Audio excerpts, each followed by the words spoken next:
नमस्कार, दृष्टि न्यूज में आपका स्वागत है। मैं हूं आपके साथ अंकिता। चलिए बढ़ते हैं खबर की ओर। भोपाल नेता प्रतिपक्ष उमंग सिंघार की प्रेस कॉन्फ्रेंस। छिंदवाड़ा की घटना पर उमंग सिंघार ने कहा। भोपाल नेता प्रतिपक्ष उमंग सिंघार की प्रेस कॉन्फ्रेंस। छिंदवाड़ा की घटना पर उमंग सिंघार ने कहा, कांग्रेस विधायक दल की ओर से मृतकों के परिवार को 50,000 रुपए दिए जाएंगे। मुआवजे में कम राशि सरकार दे रही है। कंपनसेशन पॉलिसी मध्य प्रदेश में क्यों नहीं है? घोषणाओं के बाद प्रभावित व्यक्ति विभागों के अंदर चक्कर लगवाता रहता है। सरकार को पॉलिसी बनाने की जरूरत है। मुख्यमंत्री की सभा में नहीं आने पर कार्रवाई की बात अधिकारियों ने कही। ऐसे पत्र छिंदवाड़ा में निकाले। लाडली बहना के पैसे न मिलने की धमकी दी गई। एक जैसी कंपनसेशन पॉलिसी सरकार को बनाना चाहिए। 5 साल में 65,000 दुर्घटना मध्य प्रदेश में हुई। 14,791 मौतें हुई हैं। देश में मध्य प्रदेश दूसरे नंबर पर है। जिन टेंडरों में कमीशन मिलता है, सरकार उनके लिए पॉलिसी बनाना चाहती है, लेकिन गरीबों के लिए नहीं। क्या सरकार ऐसी घटनाओं के लिए सिंगल विंडो बनाएगी? एलपीजी गैस के लिए अल्टरनेटिव पॉलिसी क्या थी? रिजर्व कितना था? ये सरकार ने जनता को नहीं बताया। होटल, छोटे दुकानदार अपना रोजगार कैसे चलाएंगे? क्या सरकार ने उनके लिए कुछ सोचा? सम्मानित पत्रकार बंधुओं, कई आप देख रहे हैं देश में एक अलग हालात है, इमरजेंसी की स्थिति है। वो प्रदेश में भी घटनाएं घट रही है, लेकिन सरकार जब घटना हो जाती है उसके बाद जागती है। तो मैं सबसे पहले छिंदवाड़ा में जो घटना घटी,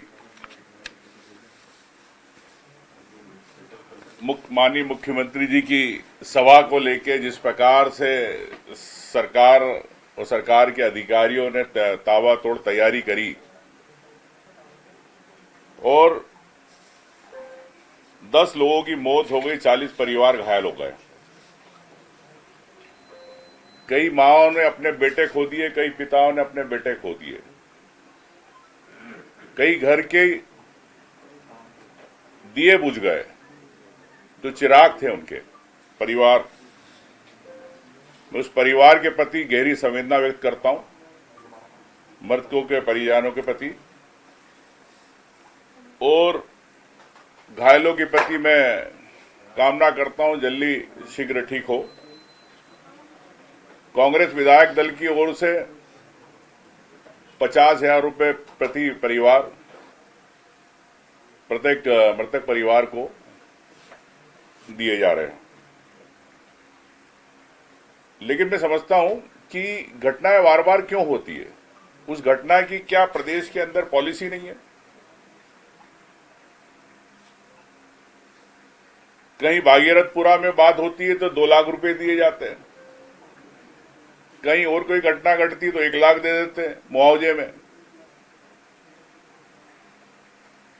कप सिरप में अलग जब विपक्ष ने बात करी, तो जब सरकार जाएगी कि उनके इलाज के लिए उन गरीब परिवार कहां से इलाज कराएंगे जो कर्ज देके अपना घर चला रहे थे। जब कप सिरप की घटना घटी, जब भी मैं गया कई परिवारों में, एक परिवार के पिता ने ऑटो बेच के अपना बच्चे को बचाने का प्रयास किया, लेकिन उसको अस्पताल में पैसे नहीं दिए गए। कांग्रेस ने इसकी मांग करी। मैं इस पर राजनीति की बात नहीं करना चाहता हूं। प्रदेश के अंदर हर परिवार खुश रहे और सबके लिए अगर ऐसी कोई घटना घटती है तो आकस्मिक रूप से उनको मिलना चाहिए। तो कंपेंसेशन पॉलिसी एक तरीके क्यों नहीं? क्या सरकार इतनी घटनाओं के बाद भी मुख्यमंत्री जी के कंपेंसेशन पॉलिसी नहीं बनाना चाहते? क्यों घोषणाओं के बाद हर व्यक्ति, प्रभावित व्यक्ति विभागों के अंदर चक्कर खाता रहता, कमीशन देना पड़ता, जब जाके उसको पैसे मिलते? ये सरकार की स्थिति है। क्या तत्काल 24 घंटे में पैसे नहीं मिलना चाहिए? अगर इस प्रकार की घटना किसी परिवार में घटती है, किसी परिवार का अगर चिराग बुझता है, मैं समझता हूं सर मुख्यमंत्री जी इसमें संज्ञान ले। चीफ सेक्रेटरी जी को भी कहना चाहूंगा कि ऐसे मुद्दों के लिए आप सरकार को तत्काल पॉलिसी बनाना चाहिए। अब 24 घंटे में बनाएगी कि अगले 3 साल में बनाएगी, ये प्रदेश सरकार से पता चलेगा।